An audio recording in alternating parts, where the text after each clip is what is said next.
अस्थि और प्राप्ति ने जरासंध से शिकायत लगाई तो जरासंध ने आक्रमण कर दिया मथुरा पर। एक बार नहीं महाराज, 17 बार आक्रमण किया और 17 बार जो है उसको पराजय का सामना करना पड़ा। अब के घर में ब्राह्मण बिठाए, ब्राह्मणों से याग करवाने लगा। ब्राह्मणों से कहा बोले यदि इस बार मैं हार गया तो मांगने लायक नहीं बचोगे, और यदि जीत गया तो कहीं मांगने की आवश्यकता नहीं पड़ेगी। इतने में महाराज कालजीवन नाम का राक्षस आया। आगे आगे प्रभु, पीछे पीछे कालजीवन।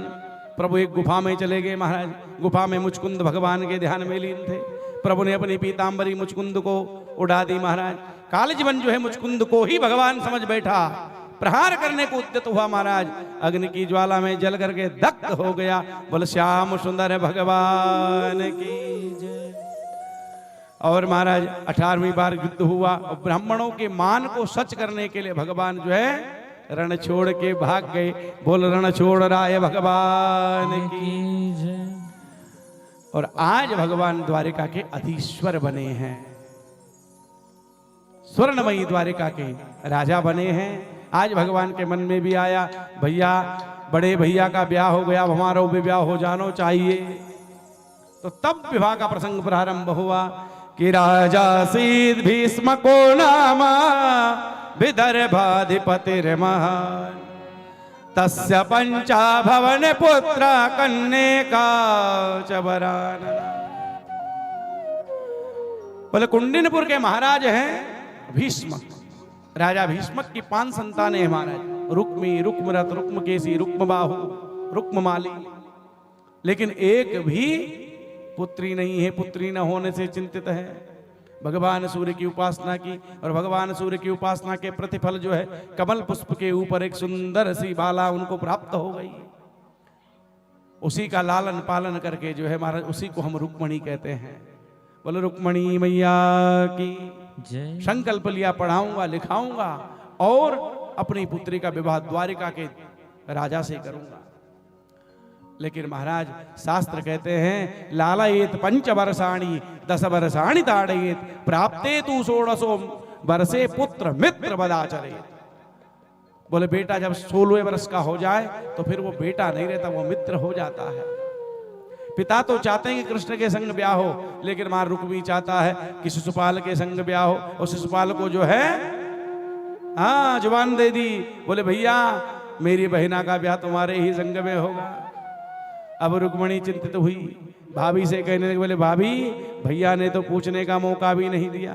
और तब रुक्मणी ने पत्र लिखा महाराज। एक ब्राह्मण को जो है डाकिया बना करके वो पत्र द्वारिका पहुंचाया गया। क्या लिखती है पत्र में? श्रुत्वा गुणान भुवन सुंदर शृण्वतां ते निर्विश्य कर्ण विवरे हरतोंगतापम् रूपां दृशां दृशिमता अखिलार्थलाभं त्वया अच्युता विशति चित्रमपत्रपम्। हे प्रभु मैंने आपको देखा नहीं, आपके गुणों को सुना है। और आपके गुणों को सुन करके मेरे हृदय में जितना भी ताप था वो सब ताप चला गया है। हे प्रभु आपके गुण गणों को जानने के बाद प्रत्येक संसार की नारी आपसे ही ब्याह करना चाहेगी। और मैं तो इतना कहना चाहती हूं कि जिस वस्तु पर सिंह का अधिकार हो उसको कोई सियार ले जाए तो ये उचित नहीं है। रुक्मणी कहती बोले आप सोच रहे होंगे आऊं कैसे? बोले प्रभु मेरे कुल की रीत है, विवाह से पूर्व जो है मां कात्यायनी का पूजन करने के लिए अंतपुर जाना होता है। आप आए, आप वहीं से ही मुझे ले जाएं। भगवान ने पत्र पढ़ा, प्रभु तैयार हुए। इतने में बलराम जी आगे, बलराम जी ने कुछ सैनिक संग में भेज दिए महाराज। और इधर रुक्मणी जो है मां कात्यायनी के मंदिर में आई है, भगवती परम्बा का पूजन करने लगी। सर्व मंगल मंगल्ये शिवे सर्वार्थ साधिके शरण्ये त्र्यंबके गौरी नारायणी नमोस्तुते। या देवी सर्वभूतेषु मातृरूपेण संस्थिता नमस्तस्यै नमस्तस्यै नमस्तस्यै नमो नमः।